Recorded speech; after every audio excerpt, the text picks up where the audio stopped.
Everyone, तो हमने कल जो मलेरिया देखा था, मलेरिया के पार्ट 1 में हमने मलेरिया का इंट्रोडक्शन वाला पोर्शन देखा था, चारों फॉर्म्स के बीच में डिफरेंस देखा था और ऑलमोस्ट लाइफ साइकिल या ह्यूमन के अंदर जो साइकिल है वो देखा था, मॉस्किटो के अंदर भी साइकिल देखा था। एक बार मैं आपको दोबारा फॉर रिविजन पर्पस बता दूं कि स्किन है, ठीक है, मतलब बॉडी के एक्सपोजर में आया, स्पोरोजॉइड ब्लड सर्कुलेशन में आया। अब इसके 4 मेजर फेजेस है, प्री एरिथ्रोसाइटिक या एक्सो एरिथ्रोसाइटिक, जिसमें स्पोरोजॉइड से मीरोजॉइड बन जाएगा और स्पोरोजॉइड से हिप्नोजॉइड बन जाएगा। हिप्नोजॉइड के बारे में आगे पढ़ेंगे। इसके अलावा एरिथ्रोसाइटिक फेज जो होगा वो ब्लड में होगा, गैमेटोसाइट बनना भी ब्लड में ही होगा, ठीक है। तो ये हमारा पहला एक रिवीजन हो जाएगा, समरी। अब लिवर के अंदर होता क्या है, देखो लिवर के अंदर 2 इंपॉर्टेंट चीजें होती है। एक तो स्पोरोजॉइड अंकल घूमते घूमते पहुंच गए लिवर सर्कुलेशन से, अब कुछ को इन्होंने बना दिया मीरोजॉइड और मीरोजॉइड चले जाएंगे ब्लड में और स्पोरोजॉइड ही कुछ में कन्वर्ट हो जाते हैं हिप्नोजॉइड में और ये हिप्नोजॉइड लिवर के अंदर रहेंगे। लिवर के अंदर रहते हैं तो ये रिलैप्स कॉज कर सकते हैं, ये रिलैप्स ऑफ मलेरिया कॉज कर सकते हैं। ये सिर्फ एक केस में नहीं होता, in case of falciparum, right, I guess falciparum के केस में ये नहीं होता है, ठीक है। अब बात करते हैं आगे। सबसे पहले देखिए तो प्री एरिथ्रोसाइटिक फेज जो है उसमें हमारे पास क्या होता है, स्पोरोजॉइड जो है वो कन्वर्ट होगा मीरोजॉइड में और इसके कारण हमको इंक्यूबेशन पीरियड देखने को मिलता है, ठीक। एक्सो एरिथ्रोसाइटिक फेज जो है उसमें हमको स्पोरोजॉइड जो है वो हिप्नोजॉइड्स में कन्वर्ट होगा, इसके कारण हमको रिलैप्स देखने को मिलता है, ठीक है। एरिथ्रोसाइटिक फेज जो है आरबीसी का रप्चर होना एक साइकिल के कंप्लीट होने पर। अब ये साइकिल क्या है वो आगे हम देखेंगे, ठीक। देखो, ओहो कितना ज्यादा ब्लर हो चुका है, मैं आपको समझा देती हूँ। होता क्या है, देखो ये एक साइकिल है, इसमें पहले बना मीरोजॉइड, मीरोजॉइड कन्वर्ट होगा पहले अर्ली ट्रोफोजॉइड्स में, अर्ली ट्रोफोजॉइड कन्वर्ट होगा लेट ट्रोफोजॉइड में, लेट ट्रोफोजॉइड कन्वर्ट होगा साइजॉन्ट में और फिर ये कन्वर्ट हो जाएगा मीरोजॉइड में। तो ये होता है साइकिल, मीरोजॉइड से बना अर्ली ट्रोफोजॉइड्स, अर्ली ट्रोफोजॉइड से बना लेट ट्रोफोजॉइड्स, लेट ट्रोफोजॉइड से कन्वर्ट होना साइजॉन्ट। ये एक साइकिल है, एक साइकिल के बाद आरबीसी टूट जाता है, ठीक है। एंड फ्री मीरोजॉइड जो है वो अब नए आरबीसी को डिस्ट्रॉय करेंगे। मतलब जैसे ये साइकिल हुआ, मीरोजॉइड बना, अर्ली ट्रोफोजॉइड बना, लेट ट्रोफोजॉइड बना, लेट ट्रोफोजॉइड साइजॉन बना, ये एक साइकिल कंप्लीट हुआ। अब ये मीरोजॉइड पे दोबारा आ गया, जैसे ही साइकिल कंप्लीट हुआ अब ये आरबीसी टूट गया, आरबीसी टूट गया, अब ये हमारे मीरोजॉइड फ्री हो गए, अब ये नए आरबीसी को टारगेट करेंगे, ये साइकिल चलता रहता है। दूसरा आता है गैमेटोगोनी या गैमेटोजेनेसिस या गैमेटोसाइट फॉर्मेशन। होता क्या है कि जैसे ही आरबीसी रप्चर हुआ, कभी कभी कुछ मीरोजॉइड जो है वो गैमेट बना लेते हैं, गैमेट बनाते हैं, ठीक है।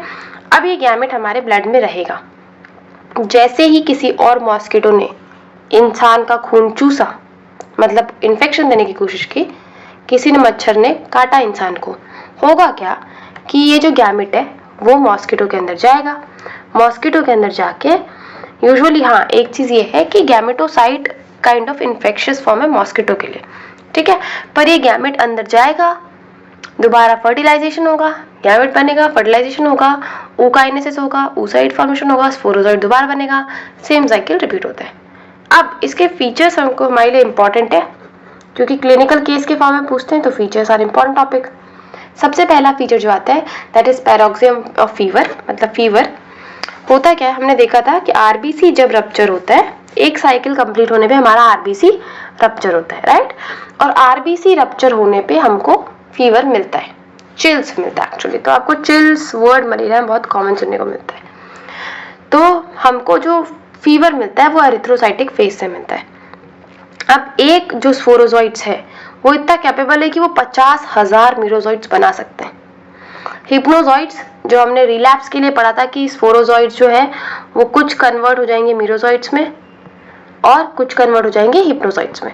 तो हिप्नोजॉइड मैंने आपको पहले बताया था फैल्सीपेरम के केस में नहीं मिलते हैं, इसलिए फैल्सीपेरम का रिलैप्स नहीं होता और फैल्सीपेरम में नो एक्सो एरिथ्रोसाइटिक फेज मिलेगा क्योंकि रिलैप्स नहीं है, क्योंकि हिप्नोजॉइड बन नहीं रहा। अब इंक्यूबेशन पीरियड जो होता है वो यूजुअली अगर हम देखें तो 10 से 14 डेज होता है, 14 दिन होता है, नॉर्मली वाइवेक्स फैल्सीपेरम ओवल के लिए, वाइल जो मलेरी है उसको ऑलमोस्ट 28 to 30 डेज का उसका इंक्यूबेशन पीरियड होता है। ठीक है, तो this is an important topic. अब आता है हमारे पास फीवर के ऊपर। तो हर तीसरे दिन ऑलमोस्ट 48 घंटे की ड्यूरेशन में हमको फीवर देखने को मिलता है, accept in case of malariae जिसमें हमको हर चौथे दिन के बाद फीवर देखने को मिलता है, मतलब आफ्टर 72 आवर्स हमको फीवर मिलता है। ठीक है, पहला हमको पैरोक्सिज्म ऑफ फीवर मिलेगा, मतलब फेब्राइल टेम्परेचर मिलेगा, चिल मिलेगा मेनली हीमोलिसिस के कारण। दूसरा आता है हमारे पास अनीमिया। अनीमिया में हमको मिलेगा नॉर्मोसाइटिक नॉर्मोक्रोमिक अनीमिया। ठीक है, नॉर्मोसाइटिक मतलब नॉर्मल सेल साइज, अपन ने पढ़ा ना। हाइपोक्रोमिक क्रोमिक हो जाएगा वो तो, लेकिन है ना नॉर्मोसाइटिक। और एक क्या होता है, बड़ा हुआ छोटा साइज होना बड़ा साइज होना, तो ये होता है नॉर्मल साइज। और क्रोमिक मतलब कलर, नॉर्मल कलर। अचानक से बिल्कुल दिमाग से ब्लैंक आउट हो गया कि नॉर्मोसाइटिक और क्या होता है। चलो एक बार याद दिलाना कमेंट में। फिर आता है तीसरा स्प्लीनोमेगैली। तो स्प्लीनोमेगैली इसलिए है क्योंकि पहली बात तो हमारे बहुत सारे आरबीसी टूट रहे हैं, राइट। इसके अलावा मैक्रोफेज का प्रोलिफरेशन बहुत ज़्यादा हो रहा है, जो कि हमारे पास पैरासाइटिक आरबीसी को भी और नॉन पैरासाइटिक आरबीसी को भी खा रहे हैं। तो अल्टीमेटली इसलिए स्प्लीनोमेगैली हमको मलेरिया केस में देखने को मिलता है। ठीक है,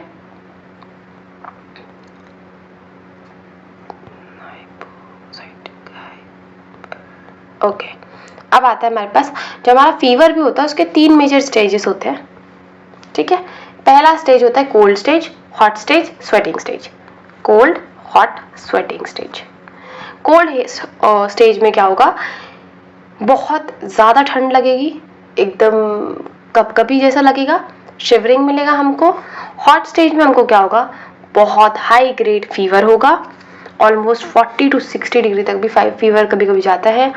बहुत सर दर्द होता है, बहुत एक्सेसिव सर दर्द होता है। मलेरिया एक ऐसी चीज़ है जिससे हमने हर इंसान ने गो थ्रू किया ही है। नोजिया देखने को मिलता है, वॉमिटिंग देखने को मिलता है। ठीक है, और स्वेटिंग स्टेज में क्या होगा, नाम सजेस्ट कर रहा है कि बहुत प्रोफ्यूज, बहुत ज़्यादा स्वेटिंग देखने को मिलता है। तो ये फेब्राइल पैरोक्सिज्म के भी हमारे 3 फर्दर स्टेजेस हैं फीवर के भी। ठीक है, कोल्ड स्टेज, हॉट स्टेज और स्वेटिंग स्टेज। अब आते हैं complication. This is very important topic, very important.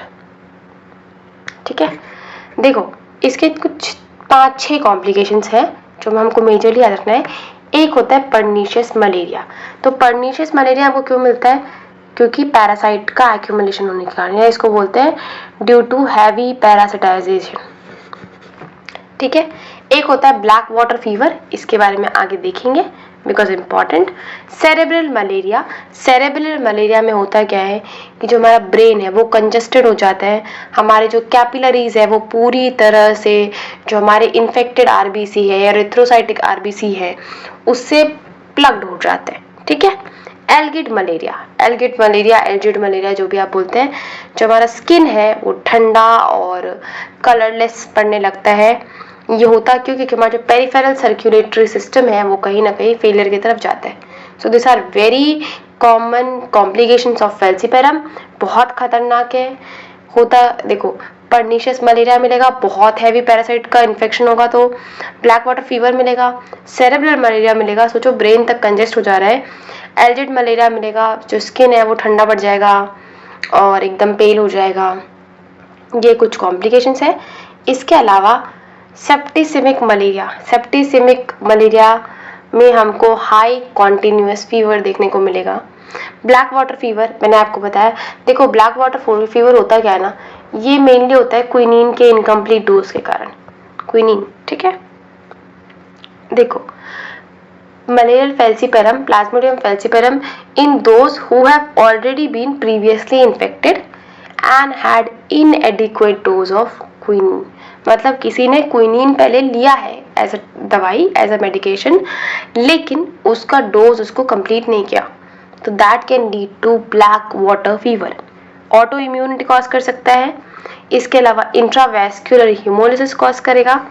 Fever cause करेगा एंड हीमोग्लोबिनूरिया कॉज करेगा। दिस इज इम्पॉर्टेंट, क्योंकि मलेरिया में या नॉर्मली भी हमारे किसी भी जो डोज होता है, किसी भी जो इन्फेक्टिव डिसीज है, हम कोशिश करते हैं कि ओके अभी ठीक लग रहा है तो लेट्स स्टॉप दी मेडिकेशन।